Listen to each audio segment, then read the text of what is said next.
You are listening to Radioactive 90.4 megahertz.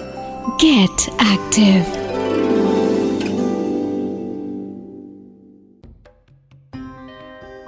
Hello, this is Pretty. The Pretty Beyond Talk Show is a platform to speak out your mind. I feel every person has something wonderful and unique inside their mind, which may be worth listening and it may be motivate or inspire others. Pretty's talk is about fitness, inspiration, motivation, sharing knowledge, and celebrating womanhood. Stay tuned, stay connected. This is Pretty with loads of love. Welcome to the Pretty Women Talk Show. I bring people here in front of you who has something beautiful in their mind, in their heart, which may motivate or inspire you, or maybe it's worth listening. I am the host Pretty Women, and today I have with me Souvik Raj. He is an active proponent of yoga and has conducted classes, workshops, and trained teachers across India, Europe, and USA. He also conducts corporate workshop on mental health and mindfulness. He is a specialist in advanced yoga nidra and meditation practices. Apart from yoga, he derived his insights and learning from Vipassana, pranic healing, Ayurveda, psychology and neurosciences. So, welcome to our show. Hello, my name is Shobhit Raj, and I teach yoga and I also work as a user experience designer. I work with early stage startups to help them design products and services. Okay. And I also train teachers in yoga nidra and meditation. Oh, that's superb. From the design to yoga, how did you switch both the things? Yeah, that's a great question. So actually, before yoga, I was only practicing before I got into teaching, and I was working as a designer for a company. And when I switched to teaching yoga, I didn't want to stop designing because I really enjoyed the process and studying human behavior. And the common aspect for me was the element of empathy, because even to design a product, we need to sort of understand the user's needs, the customer's needs. And similarly, to sort of design a class or to teach a class or a course, one needs to be aware of the students and the practitioner's needs, challenges and goals. So for me, the common aspect was empathy and how to empathize with people at a human level. What are their needs? What are their goals? What are the challenges? And based on that, offer them either a class in yoga or offer them a design product. So yeah, the common element was empathy and understanding human behavior at a deep level. Right. So, what is yoga mean for you? Especially in this pandemic time, it's like everything is very tough for us. So, at this moment, if I ask you, what is yoga for me? What you will say to the listener? Yeah, yoga for me is awareness. If I had to summarize yoga in one word, usually yoga is an experience beyond words, but yoga in its essence is awareness. And when we do every action and when we interact with others with awareness, when we are aware of ourselves, our thoughts, feelings and actions, to me that is yoga. So what we do on the mat in form of asana, pranayama, meditation is the practical part of yoga. But we also have the attitude part of yoga where we live with certain ethics and principles of, for example, non-violence, non-stealing, purity, right, surrender, devotion, all of these.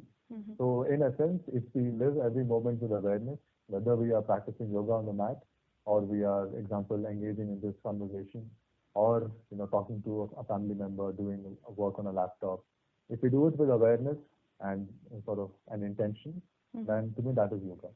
Okay. Right, that's really wonderful. It's a vast topic. Yes. So, what you cover in your course? Yeah, so in my course, we focus more on the meditative aspect to practices of yoga nidra and meditation. But it's a holistic approach. So we also work with the body through postures. We work on the breath and energy through pranayama.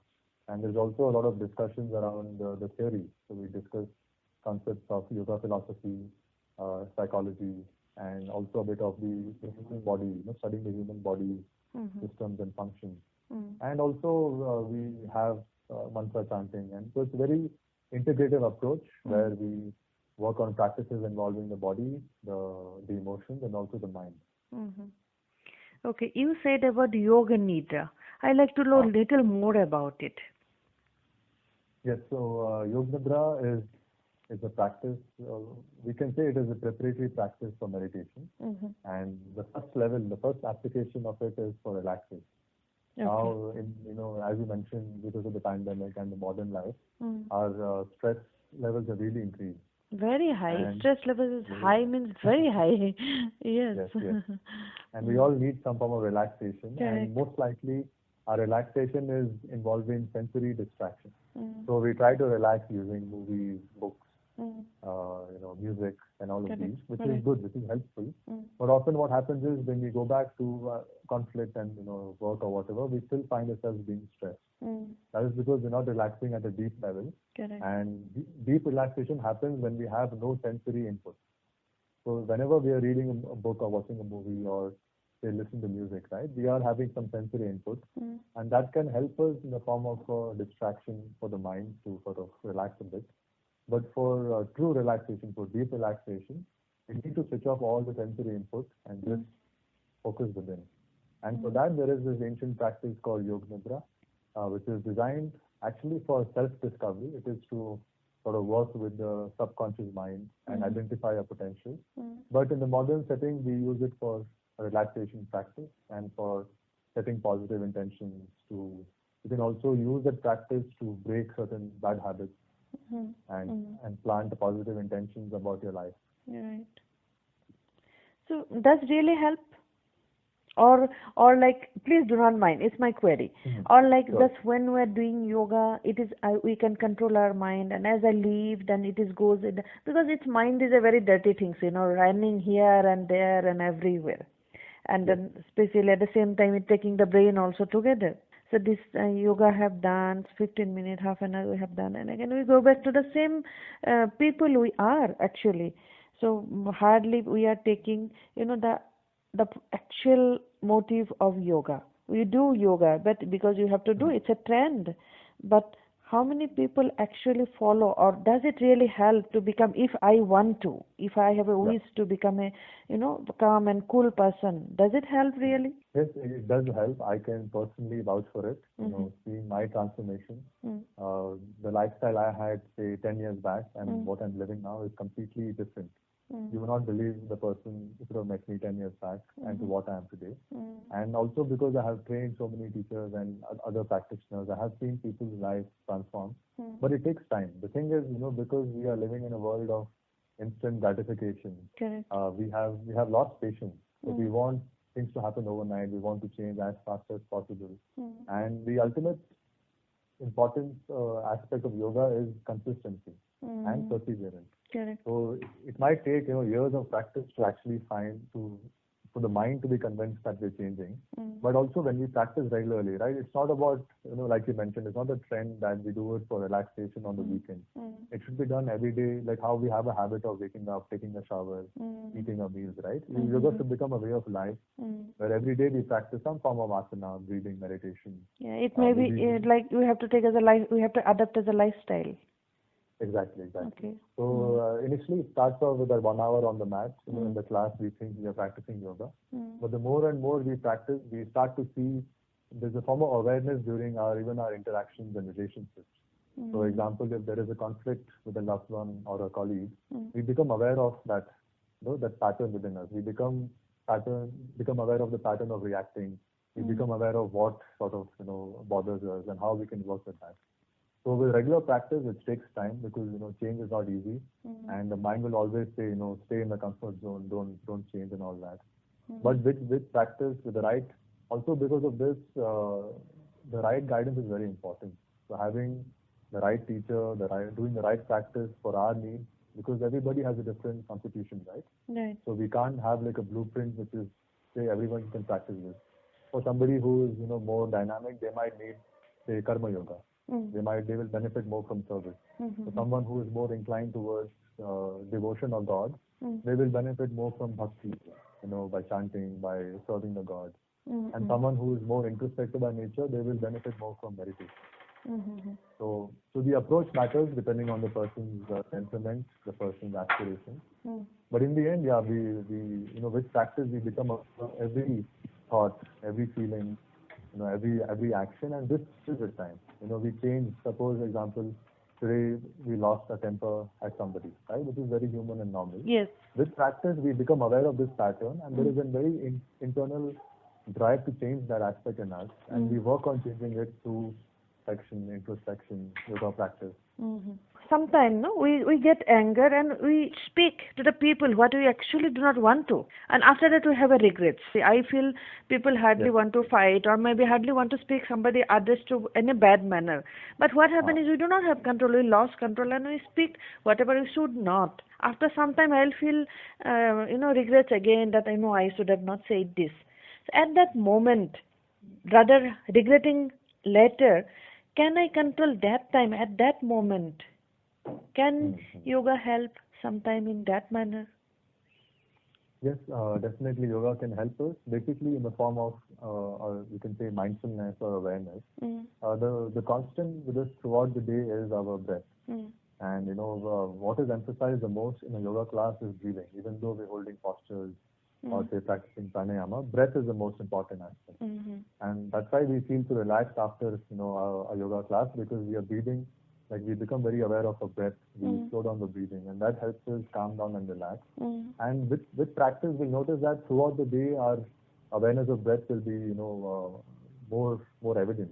So sometimes the mind will wander, we might find ourselves, getting distracted, but we'll come back to the breath. It might happen once in a few hours, then once in a few minutes.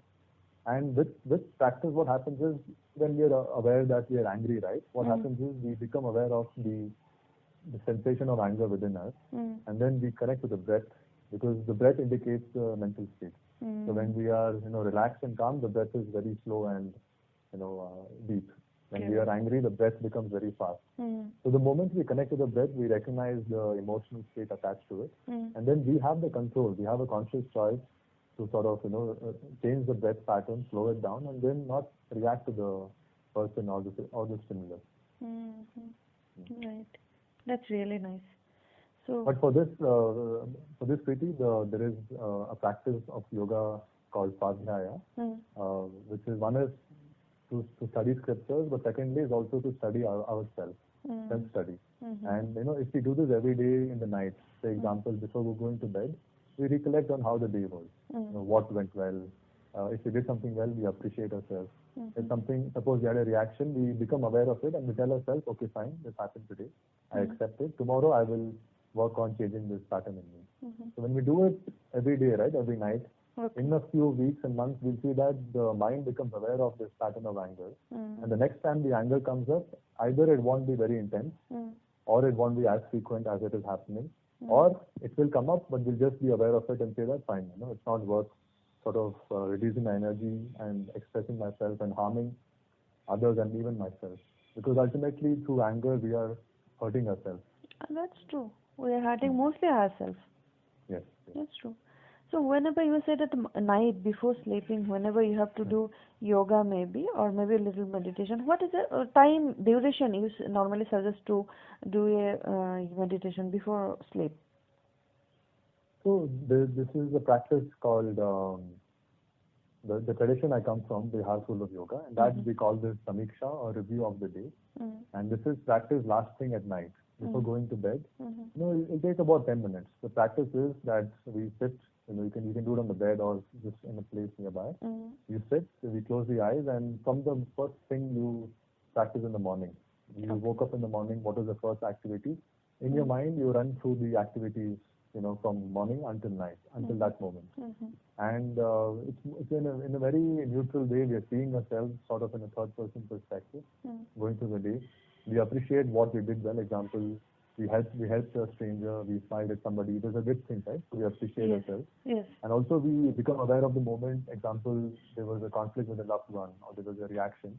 We acknowledge it and we tell ourselves, okay, fine, next time if this happens, I will do this instead. So what happens is, this way we are changing our pattern, because our pattern is to react. And this comes from our conditioning and past experiences. But with this form of introspection, we become aware of it and we tell ourselves, okay, fine, next time if this happens again, I will do this instead. I will choose to respond in a calm manner instead of reacting. And this is done before going to bed, because this way it is also going into the subconscious mind. And all the change happens in the subconscious mind. Because at a conscious level we want to change, we try to change but it's mostly intellectual. But we do it at a subconscious level, right? In meditation, before going to sleep, the change is much more prominent and profound. Right. In this pandemic time, many people have lost their job, their business. Economically, people are suffering, or maybe many other problems are there. People are, this is a very bad time for our society as well as for every human being. Yeah. So, what you suggest? Which way to control our mind in this time, or which way to, see, maybe the bad time will not stay for longer. Maybe it will go one day. But what happens is our mind is not ready to accept that. We are suffering. We are, having bad time. We are thinking, what will happen to me? That is what may be giving her more anxiety, and it leads to depression. Whenever I speak to people, many people are suffering, they're going towards a depression. So, what do you want to say about that? How to control our mind, or how to get rid of this? Yes. So this term, right, controlling the mind, comes up very often when we talk about change, mental health, meditation. The first step to control the mind is to befriend the mind, to become friends with the mind, and that starts with acceptance. Ultimately, if we don't accept ourselves, even for our, say, insecurities and limitations, we will cause more conflict within us. And the more conflict we have within us, the more we will sort of, feel that conflict even on the outside world. Because ultimately, the world is sort of a mirror to what is happening within us, right? And you mentioned two very important points about the current pandemic and its impact on mental health. The first thing is because, if we are not open to change, usually what happens is the mind is either in the past or in the future. So now what is happening is, either the mind goes back to the past and says that, I was much happier in the past when I had a job and before the pandemic and stuff. Correct. Or the mind goes into the future and says, I don't know what will happen tomorrow. What about my health? What about my job?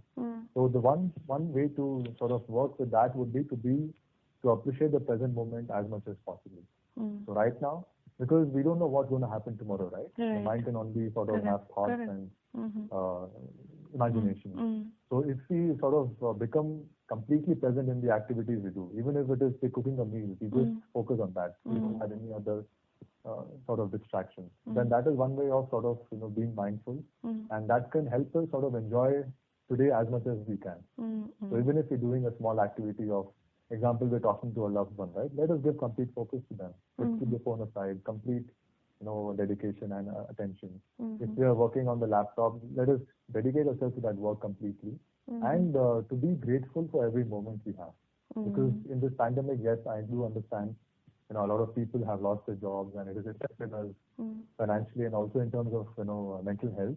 But if we remind ourselves to be grateful every day that we're still alive, we have a house to live in, we have food to eat on a plate, we have our loved ones, we have family and friends, and we have access to a lot of knowledge out there to change ourselves and improve ourselves.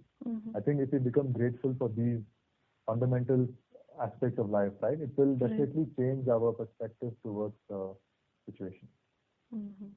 Right. So the point would be to be as much as possible be involved in the present, because depression is about the past. If one is depressed, that means they are not happy with the present because of the past. Secondly, if somebody is anxious, it is mostly about the future, because they're anxious about the future and the uncertainty. So as much as possible, we should work on being grateful for this moment and be completely involved in the activities.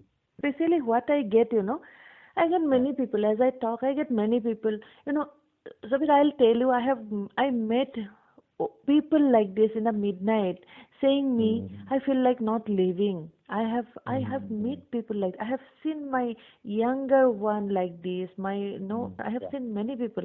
And at that time, what I can do, I don't know anything how to heal them, how to make them happy. I only say that I'm there, talk to me. That much only I do. And that is why I want to know more about mental health, because sometimes I feel, so that is the reason I felt that I should talk about mental health.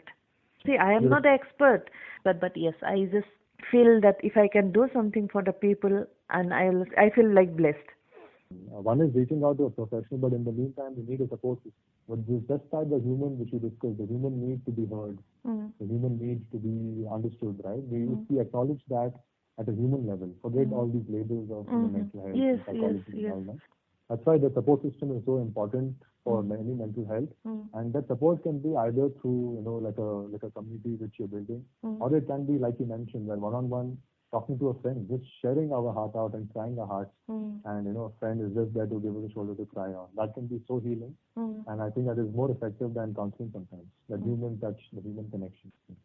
If I want to reach out, people want to reach you, where people can reach you for the suggestion or maybe some advice, where people can reach you? People can find me on my, you can reach out through my website. It is www.cognitiveyogi.com. Okay. And that is one source. Else people can reach me on Instagram. That is another option. Okay. So on my website there is an option to email me, and people can reach out via that. All right, that's nice. So maybe I am also going to trouble you in future, whatever queries I have. And it was really wonderful talk to you. Today I come to know so many things about depression, about mental health, and it is really helpful for me as well and for that listener. And thank you so much being with me and giving your time. Thank you so much, Preeti. Thank you for having me, on your talk show. And I really enjoyed the flow of the conversation. It was very spontaneous, and I appreciate your initiative to sort of help people through such causes. Because right now we need to really find more motivation in the world, and I'm glad you are being a part of it and helping people in your own way. So thank you for that. Thank you. This is Preeti from the Preeti Beyond Talk Show with Radioactive 90.4 MHz. If you have any suggestion or want to share your own incredible story, you can reach us out on Facebook, Insta, Twitter, and YouTube. Until next time, this is Preeti. Keep listening, keep loving, keep inspiring.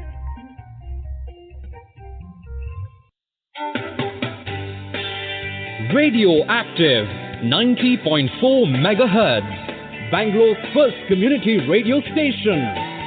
Listen up, listen up, listen up. Get active.